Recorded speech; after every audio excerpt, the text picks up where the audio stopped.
الحمد لله رب العالمين۔ بسم اللہ الرحمن الرحیم۔ ناظرین، ترتیب کی لحاظ سے قرآن حمید کی صورتوں میں سب سے پہلی صورت سورہ فاتحہ ہے۔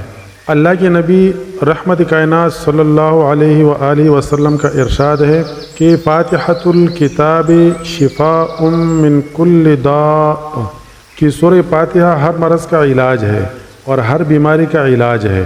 عقائد و جہان نبی کریم صلی اللہ علیہ وآلہ وسلم خود بھی سورہ فاتحہ سے دم کرتے تھے اور دوسروں کو بھی تاکید کرتے تھے کہ سورہ فاتحہ سے دم کیا کرے۔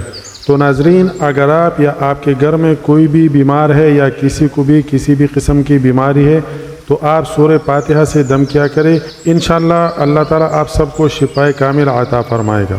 ناظرین، سورہ فاتحہ میں 1 رکوع، 7 آیات اور 27 الفاظ اور 140 حروف ہے۔ احادیث اور روایت میں سورہ فاتحہ کے کئی نام درج ہے۔ سورہ فاتحہ کو سورۃ الحمد بھی کہا جاتا ہے کہ اس صورت میں اللہ تبارک و تعالیٰ کی حمد بیان کی گئی ہے اور اس کی تعریف بیان کی گئی ہے۔ سورہ فاتحہ کو ام الکتاب اور ام القرآن بھی کہا جاتا ہے، اور کہا جاتا ہے کہ سورہ فاتحہ کا ایک نام سورۃ الشفاء بھی ہے کہ یہ صورت شفا دینے والی صورت ہے۔ ایک صحابی رسول رضی اللہ عنہ کا ایک واقعہ ہے کہ اس کے قبیلے میں ایک شخص تھا جسے ہر روز پاگل پن کے دورے پڑتے تھے اور اس کی حالت ایسی تھی کہ لوگ اس کو رسیوں سے باندھتے تھے۔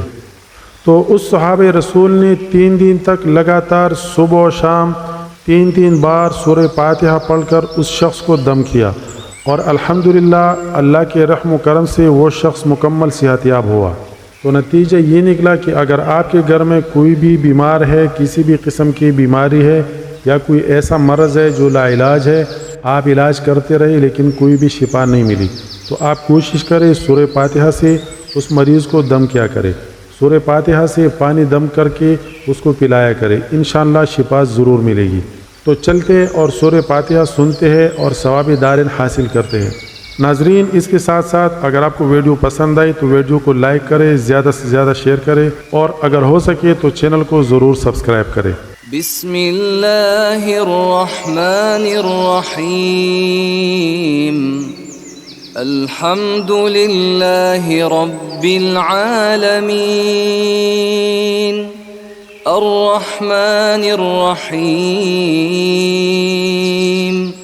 مالک یوم الدین، إياك نعبد وإياك نستعين، اهدنا الصراط المستقيم، صراط الذين أنعمت عليهم غير المغضوب عليهم ولا الضالين۔